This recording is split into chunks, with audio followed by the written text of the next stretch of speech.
Guys, একটা মর্মান্তিক দুর্ঘটনা।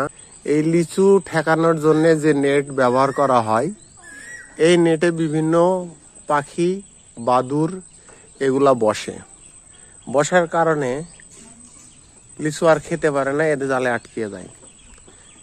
এই কারণে সবার কাছে বিনীত অনুরোধ, আপনারা কখনো কেউ লিচু গাছে নেট বা কোনো কিছু ব্যবহার করবেন না।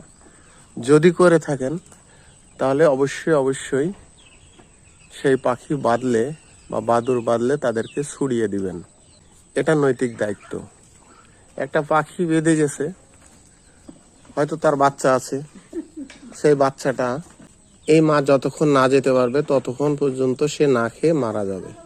অতএব আমাদের সবাইকে উচিত এটাকে নিধন করা, জাল দিয়ে ঠেকানো না, অন্যভাবে ঠেকাতে হবে। সকলেই জিনিসটি গুরুত্বপূর্ণভাবে দেখবেন। এটা সবার কাছে অনুরোধ, যাদের লিচু গাছ আছে তারা প্রত্যেকেই এই সচেতনভাবে থাকবেন। এবং যারা লিচু গাছ কিনেন তাদের কাছে অনুরোধ, তারাও একটু সচেতন হন, যাতে পরিবেশের ভারসাম্যতা রক্ষা থাকে। পাখি, বাদুড় এগুলা যদি মারা যায়, আস্তে আস্তে আমাদের পরিবেশটা নষ্ট হয়ে যাবে। ধন্যবাদ সবাইকে। কেউ খারাপ মন্তব্য নেবেন না।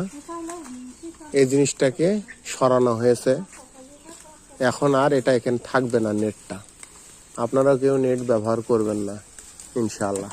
এই পাখিটি জীবিত ছিল, অলরেডি শালিক পাখিটি আমরা উদ্ধার করছি। এখন এই পাখিটির ওষুধ দিয়ে দেওয়া হচ্ছে। আপনারা সবাই দোয়া করবেন যাতে পাখিটি বেঁচে যায়। আল্লাহ, তুমি পাখিটিকে রক্ষা করো, তুমি রহমানের রহিম। এদিকে আছে